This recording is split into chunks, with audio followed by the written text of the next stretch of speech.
selama ini kau dengar orang berkata bahwa hidup adalah kegelapan, dan dalam keletihanmu kau tirukan kata-kata mereka yang lelah. Namun aku berkata bahwa hidup memang kegelapan, kecuali jika ada dorongan. Dan semua dorongan buta belaka, kecuali jika ada pengetahuan. Dan segala pengetahuan adalah hampa, kecuali jika ada pekerjaan. Dan segenap pekerjaan adalah sia-sia, kecuali jika ada kecintaan. Jadi, ini maunya Gibran, dia nyindir kita. Banyak sekali di sekeliling kita ini orang lelah. Pekerjaannya tiap hari mengeluh dan tidak ngapa-ngapain. Sambat terus. Tidak pernah berusaha, tidak pernah bekerja. Katanya Gibran, ya mungkin keluhan mereka itu benar. Hidup ini memang penuh masalah, memang gelap. Tapi kan kita nggak boleh diam saja. Kita harus bergerak. Harus ada yang mendorong kita untuk bergerak. Untuk kita bisa bergerak, kita butuh pengetahuan. Meskipun nanti pengetahuan itu juga tidak ada gunanya kalau tidak kita jalankan. Kecuali jika ada pekerjaan. Pahami kemudian jalankan. Cuma pekerjaan itu juga tidak akan ada nilainya kalau dasarnya bukan cinta. Lawannya cinta itu pamrih. Kalau kamu kerja, cintailah pekerjaanmu. Apapun yang kamu lakukan. Kayak gimana sih mencintai pekerjaan itu? Dan apakah yang dinamakan bekerja dengan rasa cinta? Laksana menenun kain dengan benang yang ditarik dari jantungmu, seolah kekasihmu lah yang akan mengenakan kain itu. Bagai membangun rumah dengan penuh kesayangan, seolah-olah kekasihmu lah yang akan mendiaminya di masa depan. Seperti menyebar benih dengan kemesraan dan memungut panen dengan kegirangan, seolah-olah kekasihmu lah yang akan makan buahnya kemudian. Itu namanya bekerja dengan penuh cinta. Jadi melakukan apapun, bayangkan ini bermanfaat bagi orang yang kamu cintai. Kalau aku cinta padamu dan kamu cinta padaku, hujan-hujan, capek-capek kan juga tidak masalah. Karena kamu membayangkan, wah kasihan ya Pak Faiz nanti kalau nggak ada yang datang, udan-udan nih. Aku juga bayang nih aku nggak datang kalian sudah di sini gimana? Itu namanya cinta. Nggak mikir dirinya sendiri. Padahal kan sing enak udan-udan itu kita di kamar ono selimut lungker, apalagi capek-capek.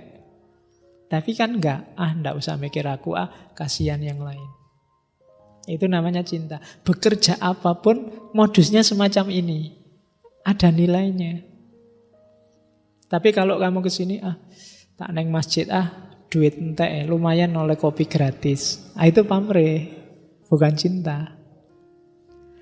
Jadi siapapun, kalau kamu menyebar benih, bayangkan yang akan panen adalah kekasihmu. Kalau kamu jahit baju, bayangkan yang make adalah kekasihmu. Kalau kamu ngajar, bayangkan yang kamu ajar adalah kekasihmu. Itu gambaran paling gampang untuk bekerja dengan cinta. Terus, suka dan duka. Apabila engkau sedang gembira, mengacalah dalam-dalam ke lubuk hati.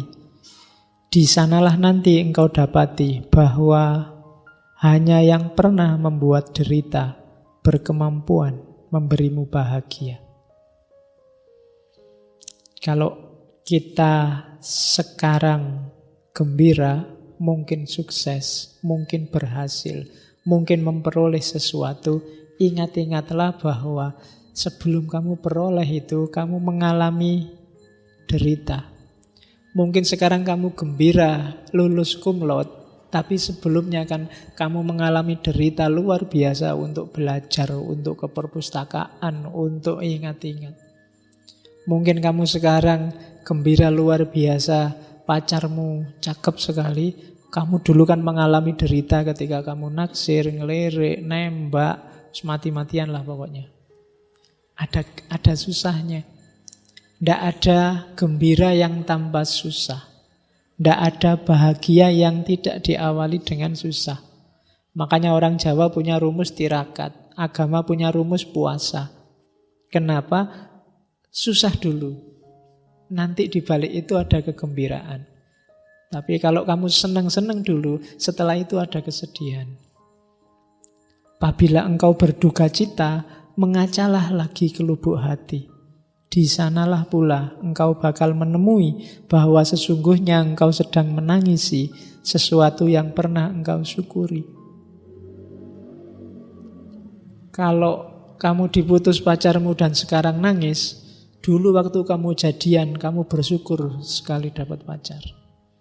Kalau sekarang kamu sedih karena nggak lulus kuliah, karena sebelumnya kamu sudah seneng-seneng, yang lain belajar, kamu bolos kuliah. Rumusnya pasti begitu. Kalau sekarang kamu susah, sebelumnya kamu sudah seneng memang. Kalau sekarang kamu seneng, sebelumnya kamu sudah mengalami susah. Ada yang bilang sukacita itu lebih besar dari duka cita. Yang lain berpandangan, tidak, dukalah yang lebih besar dari suka. Tapi aku berkata padamu, keduanya tidak terpisahkan. Bersama-sama keduanya datang. Dan bila yang satu sendirian bertamu di meja makanmu, ingatlah selalu bahwa yang lain sedang ternyenyak di pembaringanmu. Jadi suka dan duka itu silih berganti dan dua sisi dari mata uang yang sama. Kedua-duanya tidak terpisahkan. Maka jangan galau, jangan berlebihan, jangan mudah terpengaruh oleh rasa suka dan rasa duka, biasa saja. Kalau sedang seneng nggak usah terlalu wow, kalau sedang sedih juga nggak usah terlalu galau. Ingat-ingatlah kalau kamu sedang seneng, ada sedih juga. Ingat-ingatlah kalau kamu sedang sedih, ada seneng juga. Itu sudah rumusnya hidup. Kalau yang satu sedang bertamu di meja makanmu, yang lain sedang tertidur. Pada saatnya dia akan bangun dan datang. Oke. Kadang-kadang yang semula sumber kesenangan, pada akhirnya jadi sumber masalah. Sumber kesedihan. Contohnya banyak, terus waktunya masih panjang. Ya, slide-nya. Kejahatan dan hukuman. Seringkali ku dengar engkau bicara tentang orang yang bersalah, seolah-olah dia bukan seorang kerabat, tapi asing bagimu. Seorang yang hadir di duniamu bagai duri pengganggu. Ini katanya Gibran, orang yang kita anggap jahat, orang yang kita anggap musuh, itu kan sering kita anggap seolah-olah mereka itu bukan manusia kayak kita. Seolah-olah mereka itu bukan orang yang bisa keliru, bisa salah. Kita anggap mereka sudah setan, kita anggap mereka sudah bukan manusia. Contohnya oke. Minta maaf aja nggak diterima, kudu salah. Nah, ada kan yang kayak gitu? Jadi katanya Gibran, sering loh saya dengar kayak gitu. Lah terus gimana? Katanya Gibran, sehelai daun pun tak dapat menguning tanpa sepengetahuan seluruh pohon, walau diam-diam. Demikian pula lah si salah, tak dapat berbuat salah tanpa keinginan nafsu sekalian manusia, walaupun terpendam. Kalau ada orang jahat, kalau ada orang salah, jangan dianggap itu andilnya dia sendiri.